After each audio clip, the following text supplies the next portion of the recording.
Hey guys, welcome back to another video. So guys, तुम लोगों का बहुत सारा डाउट था रिपोर्टिंग एंड इंडक्शन के ऊपर। तो यार इस वीडियो में मैं तुम्हें बताने वाला हूं कि कैसे तुम्हें कॉलेज के अंदर रिपोर्टिंग करनी है एंड शटल सर्विस का क्या क्या सीन है। मतलब तुम्हें शटल सर्विस की टाइमिंग बताने वाला हूं एंड वो कैसे कैसे तुम अप्लाई कर सकते हो। और तुम लोगों को बहुत सारे डाउट्स आते हैं कि भैया मुझे तो अभी तक मेल नहीं आया है, क्या मैं शटल सर्विस का यूज़ नहीं कर पाऊंगा क्या। तो इन सारे टॉपिक्स के बारे में हम इस वीडियो में कवर करने वाले हैं। और भाई ये वीडियो ऐसा वीडियो है ना कि रिपोर्टिंग के बारे में आपको एक भी डाउट नहीं रहने वाला है। तो चलो वीडियो को चालू करते हैं बिना किसी देरी के। और हाँ, आप लोग मतलब भाई भूल मत जाना, सेम कमेंट्स वापस मत करना। सो वीडियो को भाई पूरा मतलब ध्यान से देखना, ठीक है, ताकि आपके कोई भी डाउट्स ना रहे। एंड वीडियो को पूरा एंड तक देखना ताकि आपके कोई भी डाउट्स वापस दोबारा ना आ सके, ठीक है। तो चलो वीडियो को चालू करते हैं। तो यार सबसे पहले हम बात करते हैं रिपोर्टिंग के ऊपर, ठीक है। अब भाई तुम लोगों में से बहुत सारे बच्चों के अभी तक अगर तुम लोगों को रिपोर्टिंग का डेट नहीं पता है तो इस वाले वीडियो के डिस्क्रिप्शन में जाना, वहां पे देखना मैंने रिपोर्टिंग का एक लिंक दिया हुआ है, वहां से अपना कैंडिडेट आईडी डालना। देन तुम्हें रिपोर्टिंग, इंडक्शन एंड तुम्हारी क्लासेस कब से स्टार्ट होने वाली है वो तुम्हें वहां पे दिख जाएगा, ठीक है। अगर तुम्हें रिपोर्टिंग एंड क्लासेस की डेट, इंडक्शन की डेट पता है, देन तुम्हें क्या करना है वो मैं तुम्हें भी बताता हूं। अगर तुम लोग में से काफी सारे बच्चे मेरे को डीएम करते हो कि भैया मेरे को भी मेल नहीं आया है शटल सर्विस का, मैं कैसे उसको बुक करूं। तो देखो, इसका तुम्हें कोई भी टेंशन नहीं लेना है। तुमको कॉलेज जाने से पहले उसका मेल आ जाएगा। तुम जाने से पहले अप्लाई कर देना। अगर अप्लाई नहीं भी करते हो फिर भी जाके यार तुम बस में बैठ जाना। अब ये नहीं है कि तुमने अप्लाई नहीं किया है तो तुम जाके वहां पे बस में नहीं बैठ पाओगे। भाई मैंने भी अप्लाई नहीं किया था, मैं भी तुम लोगों की तरह भुलक्कर था एकदम। तो भाई मैं भी भूल गया था कि भाई मेरे को शटल सर्विस भी अप्लाई करनी है, तो मैंने शटल सर्विस अप्लाई नहीं की थी। फिर भी मैं वहां जाके बिना अप्लाई किए हुए बैठ गया था। बट बस के अंदर जाके तुम्हें वहां पे अपना कैंडिडेट आईडी या फिर जो भी तुम्हारा रजिस्ट्रेशन नंबर उस टाइम तक अगर मिल जाएगा तो वो तुम्हें बस वहां पे अपने रजिस्ट्रेशन नंबर के साथ अपना अपना साइन कर देना है। तो मेल ना भी आए तो भाई तुम लोग पागल मत हो, कोई भी दिक्कत नहीं है। अगर तुम्हें अभी तक मेल नहीं आया है तो ठीक है, तो वहां पे बिना मेल के भी, बिना रजिस्टर करके भी जा सकते हो। बट कोशिश करना अगर मेल आ जाए तो रजिस्टर कर देना, क्योंकि भाई कॉलेज वालों को पता रहता है कि हाँ इतनों बंदों ने रजिस्टर किया है तो मेरे को कितने सारे बसेस प्रोवाइड करनी है। मत सोचना कि यार बिना अप्लाई किए भी मैं जाके बैठ सकता हूँ, नहीं भाई। अगर मेल आया तो भाई प्लीज अप्लाई कर देना, नहीं आया तब की मैं बात बता रहा हूँ, तब भी आप वहां पे जाके उसका बेनिफिट उठा सकते हो। शटल सर्विस की बस आपको यूनिवर्सिटी के अंदर ले जाएगी तो वो आपको कुछ इस एरिया के पास लाके छोड़ेगी, ठीक है। अब आप इस एरिया के पास तो आ जाओगे, ठीक है। अब इसके बाद ये है यहाँ का एंट्रेंस गेट, जहां से आप जैसे ही अंदर जाओगे ना तो ये कुछ आप एरिया देख रहे होगे, इसको बोलते हैं यूनिपोलिस। अब आप देखना जहां पे आपका इंडक्शन, रिपोर्टिंग वो सारा चीज होगा ना, तो अभी नहीं बट जब भी थोड़ा डेट पास आएगा ना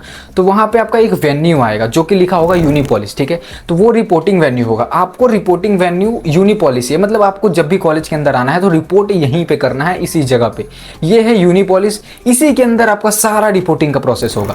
अब भैया रिपोर्टिंग आप कब से बोल रहे हो, हमें ये बताओ कि रिपोर्टिंग क्या होता है। यार देखो, अभी जो तुम काम कर रहे हो ना अपने एलपीयू एडमिट पोर्टल पे, सारे डॉक्यूमेंट धीरे धीरे ले जाके अप्लाई कर रहे हो, देन वो वेरीफाई हो रहा है, उसके बाद तुम्हें कोई भी दिक्कत नहीं है। अब भैया ये सारे काम हो ही गया है तो हमें वहां पे क्यों भाई रिपोर्टिंग करना है। तो देखो यार, तुम्हारे डॉक्यूमेंट्स अभी सारे वेरिफिकेशन में चल रहे हैं। अब देखो, कॉलेज जाते जाते अगर ये सारे डॉक्यूमेंट्स वेरीफाई नहीं होते हैं तो तुम रिपोर्टिंग के टाइम जाके वही डॉक्यूमेंट्स उनको सबमिट करना, वो वहां पे तुम्हारा वो वाले डॉक्यूमेंट्स सबमिट करके उसको वहीं पे वेरीफाई कर देंगे तुरंत, ठीक है। तो तुम्हें ये नहीं सोचना है कि भैया अभी तक तो मेरे डॉक्यूमेंट्स वेरीफाई नहीं हुए यानी मेरा एडमिशन कैंसिल हो गया। नहीं भाई, ऐसा तुम्हारा कुछ भी नहीं होने वाला है। अगर तुम्हारा डॉक्यूमेंट्स अभी तक वेरीफाई नहीं हुआ है या फिर जाते जाते तक वेरीफाई नहीं होता फिर भी कोई दिक्कत नहीं है, वहां जाके भी तुम अपना डॉक्यूमेंट वेरिफिकेशन करवा सकते हो। और एक और बात मैं तुम्हें बताता हूं, जो तुम भाई बहुत ज्यादा मेरे से पूछते रहते हो कि भैया कॉलेज वाले बहुत फोन कर रहे हैं कि भाई फीस पे कर दो, फीस पे कर दो, फीस पे कर दो, बट मेरे को फीस अभी पे नहीं करना है, मेरे पास पैसे नहीं है।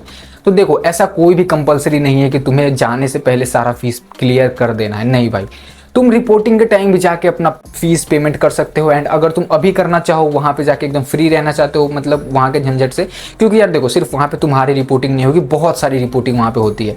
तो तुम चाहते हो कि यार मेरा काम एकदम जल्दी जल्दी हो जाए, देन तुम्हें कॉलेज वाले फोर्स करते हैं कि भाई तुम अपना सारा फीस अभी पे कर दो, ताकि आपको वहां पे ज्यादा कुछ मतलब लाइन वगैरह में खड़ी ना रहना पड़े। आपको बस जाके बस स्लिप लेके जानी है और आगे बढ़ते रहना, ठीक है। बट आप सोचते हो कि नहीं यार मेरे को अभी थोड़ा सा फाइनेंशियल इशू है तो मैं रिपोर्टिंग के टाइम पे ही पे करूंगा, तो फिर भी कोई दिक्कत नहीं है। अभी आपने जितना पे किया है उतना रहने दो, बाकी आप रिपोर्टिंग के टाइम भी पे कर सकते हो। अगर आपको रिपोर्टिंग से रिलेटेड कोई भी डाउट है या फिर आपको एलपीयू से रिलेटेड कोई भी डाउट है तो ये है मेरा इंस्टाग्राम आईडी। फटाफट से आके यहाँ से आप कुछ भी मेरे से क्वेश्चन पूछ सकते हो, मैं हमेशा अवेलेबल रहता हूँ आप लोगों के लिए। तो फटाफट से आके अपने कोई भी डाउट्स आके यहाँ से मेरे से पूछ लेना। एक बार आप जैसे यूनिपोलिस में इंटर कर जाओगे, ठीक है, तो वहाँ पे काफी सारे हेल्प डेस्क होंगे, ठीक है। अब आप पहली बार अपने पेरेंट्स के साथ भी जाओगे ना तो पेरेंट्स पेरेंट्स का वहाँ पे कोई भी काम नहीं है, ठीक है। जब अपने सामान के साथ आओगे, जैसे मैं मतलब अपने भैया के साथ गया था, ठीक है, वहाँ पे तो भैया को वहाँ पे बिल्कुल भी अलाउड नहीं है, वहाँ पे सिर्फ तुम अकेले काम करोगे, ठीक है। तो भैया ने भी मेरे को कहा था कि जाओ अपना काम खुद से करो, मतलब तभी तुम्हें समझ में आएगा कि भाई तुम्हें वहाँ पे एक्चुअल में काम करना क्या है, क्योंकि यार तब तुम कॉलेज में रहोगे यार, तो तुम सारा काम वहाँ पे तुमको खुद से अपना करना पड़ेगा, ठीक है। तो पापा तुम्हारे वहाँ पे बस सामान लेके एक साइड पे खड़े रहेंगे, या फिर तुम उनको चेयर पे ले जाके कहीं बैठा देना सामान के साथ। उसके बाद जो भी प्रोसेस होगा, जो भी काम होगा, तुम्हें वो करना है, ठीक है। सबसे पहला काम क्या होगा, तुम्हें बस एक स्लिप मिलेगा जिसके अंदर सारा चीज रहेगा, एंड तुम सारे हेल्प डेस्क पे जाओगे। जैसे सबसे पहले मानो मैं एग्जांपल दे रहा हूँ, सबसे पहले रहेगा डॉक्यूमेंट वेरिफिकेशन, उसके ऊपर रहेगा टिक, उसके नीचे रहेगा फीस पेमेंट। अगर वो नहीं हुआ है तो तुमको आगे वाले हेल्प डेस्क पे जाना है, वो नहीं होगा फिर भी उसका सेक्शन खाली रहेगा। मतलब जो भी चीजें रहेंगी ना यार, वो सारे टिक टिक होगा, जो बाकी रहेगा वो वाला बॉक्स खाली रहेगा, ठीक है। अब जो बॉक्स तुम्हारा खाली होगा ना, तुमको उस वाले हेल्प डेस्क पे जाके वो वाला काम करा लेना है, ठीक है। और जैसे ही तुम्हारा सारा चेकलिस्ट यहाँ पे क्लियर क्लियर टिक टिक टिक हो गया ना, उसके बाद तुम्हें वहां से बाहर निकल जाना है और तुमको वो स्लिप अपने लास्ट वाले जो वहाँ पे हेल्प डेस्क वाले जो सर खड़े रहेंगे, तुमको उनको दिखाना है कि सर मेरा सारा रिपोर्टिंग डन हो चुका है, मेरे को अपना LPU टच ऐप दे दो, ठीक है। फिर उसके बाद वो तुम्हें एक स्कैनर देंगे, तुम अपने फ़ोन से स्कैन करना। उसके बाद तुम्हें वहाँ पे मतलब एक इंडक्शन शीट डाउनलोड कर लेनी है। उसके बाद तुमको वहीं पे LPU टच ऐप मिल जाएगा, अपने रजिस्ट्रेशन नंबर से या फिर अपने कैंडिडेट ID से वहीं पे लॉगिन कर लेना। अब भाई ये तो रहा रिपोर्टिंग का प्रोसेस। सो भाई उम्मीद है कि रिपोर्टिंग से रिलेटेड अभी तुमको कोई भी डाउट नहीं होने वाला है। फिर भी अगर तुम्हें कोई भी डाउट होता है तो यार ये है मेरा Instagram ID, यहाँ से आकर तुम्हें कुछ भी पूछ लेना, अभी तक तुम्हें कोई भी डाउट हो तो, ठीक है। यार अब बात कर लेते हैं थोड़ा सा क्लासेस की, क्योंकि अभी हम LPU टच के बारे में बात कर रहे हैं तो क्लासेस भी देख लेते हैं, ठीक है। तो जैसे ही तुम्हें LPU टच मिल जाएगा ना, तो उस समय पे तुम्हें कुछ भी शो नहीं हो रहा होगा, ठीक है। लेकिन जैसे ही तुम रिपोर्टिंग करके बाहर निकलोगे ना, तो वहाँ पे तुम्हारा फीस वगैरह सारा शो कर रहा होगा। तो LPU टच पे एक बार लॉगिन करना एंड वहीं से अपना फीस स्टेटमेंट एक बार देख लेना कि सारा फीस तुम्हारा क्लियर हो चुका है, ठीक है। उसके बाद तुम जैसे ही निकलोगे, तुम्हें वहाँ पे एक ऑटो देखने को मिलेगा, तो उस ऑटो में बैठ के तुम्हारा जो भी हॉस्टल रहेगा, जो भी हॉस्टल अलॉट हुआ रहेगा, तुमको उस हॉस्टल पे ले जाके वो वाली ऑटो छोड़ देगी बिल्कुल फ्री में, ठीक है। अब तुम्हें वहाँ से सामान लेके खींच के नहीं ले जाना अपने हॉस्टल की तरफ, कॉलेज तुम्हें बिल्कुल फ्री में तुम्हारे हॉस्टल तक ले जाके छोड़ेगी। अब तुम लोग में से काफ़ी सारे डाउट्स आते हैं कि भाई पापा मेरे कहाँ रुकेंगे, अगर हम पेरेंट्स के साथ जा रहे हैं तो उनका स्टे कहाँ होगा, ठीक है। तो अब हम बात कर लेते हैं कि यार तुम्हारे पापा कहाँ पे रुकेंगे अगर तुम्हारे पापा कॉलेज के अंदर जा रहे हैं। तो सिर्फ पापा ही नहीं, अगर तुम अपने किसी भी रिलेटिव या फिर तुम्हारा कोई कजिन जा रहा है, तुम्हारा कोई भाई जा रहा है, तो तुमको उसको कहाँ पे रुकवाना है। अब कॉलेज के अंदर काफ़ी सारे गेस्ट हाउस होते हैं जो कई बार अवेलेबल नहीं होते हैं, कभी कभी तुम्हारे हॉस्टल्स भी खाली होते हैं, तो तुम्हारे पेरेंट्स को वहाँ पे रुकवाया जाता है बस 1 से 2 दिन के लिए। अब उसके बाद अगर तुम्हारे पेरेंट्स वहाँ रुकते हैं तो यार वो चार्ज करने लगते हैं। तो कोशिश करना, अगर तुम्हारा मतलब जो भी हॉस्टल हो, मानो तुमने 4 सीटर लिया है और तुम्हारे हॉस्टल में बस 2 ही बंदे आए हैं, 2 बेड अभी भी खाली है, तो तुम्हारे पेरेंट्स जो भी होंगे वो उस 2 बेड पे रुक सकते हैं तब तक जब तक तुम्हारे जो भी बाकी रूममेट्स नहीं आते हैं, ठीक है। एक बार तुम्हारे रूममेट्स आ गए देन यार फिर थोड़ा बहुत तुम्हें दिक्कत होगा अलग उन्हें शिफ्ट करने में, बट काफ़ी सारा मतलब काफ़ी बार ऐसा होता है ना कि जो रूम अगर खाली होती है तो तुम्हारे पेरेंट्स को वहाँ पे स्टे करवा दिया जाता है। अब डिपेंड करता है कि वहाँ पे अवेलेबिलिटी है कि नहीं। अगर जगह खाली नहीं है तो भाई उनको गेस्ट रूम में भेजा जाएगा, गेस्ट रूम भी खाली नहीं है तो भाई वो उनको बाहर के किसी PG में रुकवाएंगे। बाहर का भी PG खाली नहीं है देन यार तुम्हें अपने पैसे से बाहर रुकना पड़ेगा। तो यार तुम लोग सोचते हो कि यार अगर पेरेंट्स जा रहे हैं तो उनके रुकने का कोई भी व्यवस्था नहीं है, तो यार ऐसा बिल्कुल भी मत सोचना, क्योंकि अब ये भी तो देखो ना यार कि बहुत सारे बच्चों का वहाँ पे रिपोर्टिंग है, ठीक है।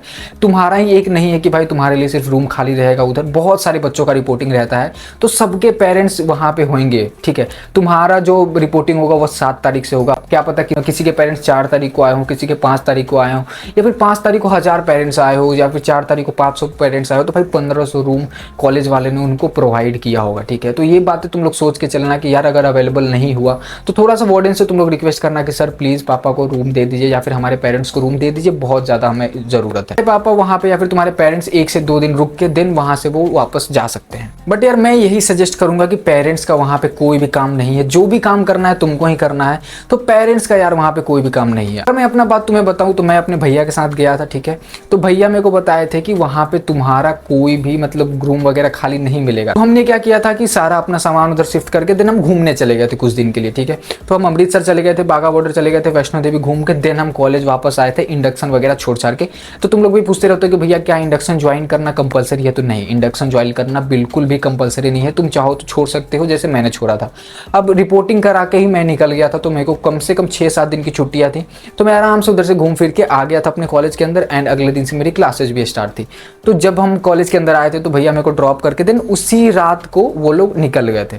तो तुम भी ऐसा कुछ प्लानिंग कर रहे हो रिपोर्टिंग के बाद, अगर पेरेंट्स का कोई स्टे नहीं मिल रहा है तो तुम भी उनके साथ घूमने कहीं जा सकते हो, ठीक है। इंडक्शन ज्वाइन करना कंपलसरी नहीं है। अगर तुम्हें फिर भी जानना है कि यार इंडक्शन के अंदर क्या होता है, तो भाई तुम्हारे दोस्त जो भी होंगे या फिर तुम्हारे रूममेट जो भी होंगे वो तुमको बता देंगे। बेसिकली उसमें तुम्हें कॉलेज के बारे में थोड़ा बहुत आइडिया दिया जाता है, क्लासेस के बारे में तुम्हें अवेयर कराया जाता है, तुम्हारे जो एग्जाम्स वगैरह कैसे होते हैं, प्लेसमेंट के बारे में बताया जाएगा, और लास्ट में कुछ डांस वगैरह भी होते हैं। तो अगर तुम्हें इंजॉयमेंट के लिए इंडक्शन ज्वाइन करना है तो तुम कर सकते हो, बाकी उसमें कोई भी ऐसा इंपॉर्टेंट चीज़ नहीं है। अब जैसे ही तुम्हारे इंडक्शन खत्म हो जाते हैं, अगर तुम इंडक्शन ज्वाइन करते हो तो 3 दिन का इंडक्शन होगा। अगर तुम्हारा इंडक्शन खत्म हो जाता है तो उसके ही कुछ दिन बाद तुम्हारे क्लासेस भी स्टार्ट हो जाएंगे। अब तुम मेरे को कमेंट सेक्शन में बताना कि तुम लोगों के क्लासेस कब से स्टार्ट हो रहे हैं, ठीक है। अगर तुम्हारे क्लासेस 12 तारीख से स्टार्ट हो रही है तो तुम्हारी इंडक्शन कम से कम 10 या फिर 9 तारीख को खत्म हो जानी चाहिए, या फिर 11 तारीख को भी खत्म हो जानी चाहिए। 12 तारीख से तुम्हारी क्लासेस चलनी चाहिए।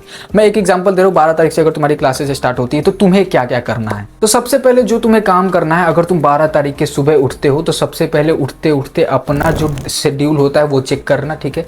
शेड्यूल यानी जो भी तुम्हारा टाइम टेबल होगा ना, जो तुम्हारी क्लासेस के टाइम टेबल होगी, यार देखो ऑलमोस्ट तुम्हारी 6 क्लासेस हो या फिर 7 क्लासेस हो या फिर 8 क्लासेस हो, तो वो तुम्हें चेक करना है। अब सबसे ऊपर आएगा तुम्हारा मतलब टाइम आता है, ठीक है। अगर 9 से 10 का क्लास हुआ तो 9 से 10 रहेगा। उसके नीचे तुम्हारा आएगा बिल्डिंग नंबर, जैसे 27 नंबर बिल्डिंग है तो 27। उसके बाद एक वो रहेगा साइड वाला बार, उसके बाद रूम नंबर लिखा रहेगा, जैसे 206, 506, 806 कुछ भी रहेगा, ठीक है। उसके बाद नीचे तुम्हारा सेक्शन लिखा रहेगा, ठीक है, कि कौन सा तुम्हारा सेक्शन है। तो ये 3 चीज़ उस पर लिखी रहती है। एंड वो एक बॉक्स रहेगा, फिर एक बॉक्स रहेगा 9 से 10, 10 से 11, 11 से 12, 12 से 1, फिर 1 से 2 अगर तुम्हारी ब्रेक होगी तो तुम्हें 1 घंटा का ब्रेक मिलेगा। फिर उसके बाद तुम्हें अपने हॉस्टल पे जाके खाना खाना पड़ेगा, फिर तुम्हें वापस आना पड़ेगा, ठीक है। तो ये तो रही क्लासेस की बात कि भैया तुम्हें क्लासेस कैसे कैसे ज्वाइन करने हैं। तो यार ये तो रही क्लासेस की बात। अब उम्मीद है कि यार क्लासेस के ऊपर भी तुम्हें कोई भी डाउट नहीं रहेगा। और हाँ, एक और बात भाई, मैं तुम्हें बहुत ज़्यादा इंपॉर्टेंट चीज़ बताने वाला हूँ, एक मतलब समझो कि बोनस टिप देने वाला हूँ। जो तुम्हारी क्लासेज स्टार्ट होती है ना, तुम लोग सोचते हो कि यार फर्स्ट मतलब शुरू का ही क्लास है, क्या ही मिस हो जाएगा उसमें। भाई ऐसा तुम लोग बिल्कुल भी मत करना। शुरू की जो 6 क्लासेस होती है ना, यानी शुरू की जो फर्स्ट वीक होती है, यानी तुम मंडे से स्टार्ट करो तो जो फ्राइडे तक की क्लासेस होती है ना यार, वो अगर तुम वो क्लासेस ज्वाइन करते हो तो तुम्हें 10% एक्स्ट्रा अटेंडेंस मिलती है। अब ये 10% कैसे तुम्हें हेल्प करेगा, देखो अगर तुम दशहरा में घर जाने का प्लान कर रहे हो या फिर तुम दीपावली छठ में घर जाने का प्लान कर रहे हो, तो उस टाइम तक तुम अपनी अटेंडेंस कोशिश करो कि 90 से 100 के बीच में रखो। 90 से 100 के बीच में रखोगे अगर दीपावली छठ तक, तो अभी तक जो 10% का बोनस रहेगा वो तुम्हारे पास रहेगा। तो अगर तुम घर जाते हो, तुम्हारी अटेंडेंस अगर फिर भी 80% तक गिर जाती है या फिर 70% तक भी गिर जाती है, तो फिर भी तुम्हारे पास अभी 10% का बैकअप रहेगा। तो अगर तुम्हारी 70% अटेंडेंस हो जाती है तो वो बढ़ के 80% हो जाएगी। जो 80% अटेंडेंस रहेगी वो बढ़ के 90% हो जाएगी। अगर तुम्हारी 90% रहेगी तो वो बढ़ के 100% हो जाएगी। अब का मतलब अभी जरूरी नहीं है कि तुम्हें 10% ही मिले, तुम्हें 8% भी मिल सकता है, 9% भी मिल सकता है, 5% भी मिल सकता है। तो भाई ये मैं तुम्हें नहीं बोल रहा हूँ कि 10% ही मिलेगा, नहीं भाई, हमें भी मिलता है, बट कभी कभी 5%, कभी कभी 9%, कभी कभी 8%, ऐसा भी मिल सकता है, ठीक है। तो जो फर्स्ट वीक का जो अटेंडेंस होता है ना यार, बहुत ज़्यादा इंपॉर्टेंट होता है। तो हम भी भाई जब क्लासेस वगैरह ज्वाइन करते हैं तो पहला वीक भाई कितना भी तबीयत क्यों ना खराब रहे, हम हॉस्पिटल में भले ही क्यों ना लेटे रहे, डॉक्टर को बोलना कि डॉक्टर मेरे को बस फर्स्ट वीक ज्वाइन कर लेने दे भाई, फिर तेरे को जो काम करना है तू कर लेना, ठीक है। डॉक्टर को अगर तुमको कोई भी इमरजेंसी है तो भाई तुम फिर भी फर्स्ट वीक ज्वाइन करना, ताकि तुमको फर्स्ट जो वीक का जो भी बेनिफिट होता है 10% एक्स्ट्रा अटेंडेंस वो तुम्हें मिल सके। तो यार उम्मीद है ये वाली वीडियो तुम्हें बहुत ज़्यादा इन्फॉर्मेटिव लगी होगी। अगर तुम्हें फिर भी कोई डाउट आता है तो ये है मेरा इंस्टाग्राम आईडी, फटाफट से आके यहाँ से कोई भी क्वेश्चन में से पूछ लेना, मैं तुम्हें फटाफट से रिप्लाई कर दूंगा। और फिर भी अगर तुम्हें कोई भी डाउट आता है तो कमेंट सेक्शन में भी तुम से कोई भी डाउट पूछ सकते हो, मैं वहाँ पे फ्री रहता हूँ, तुम्हें तुरंत रिप्लाई कर दूंगा। एंड मैं मिलता हूँ तुमसे किसी अगली वीडियो में। एंड तुम्हें किसी भी टॉपिक पे वीडियो चाहिए होगा फिर भी मेरे को कमेंट सेक्शन में बताना, अगला वीडियो तुमको उस टॉपिक पे देखने को मिलेगा। मैं मिलता हूँ तुमसे अगली वीडियो में, तब तक के लिए बाय बाय।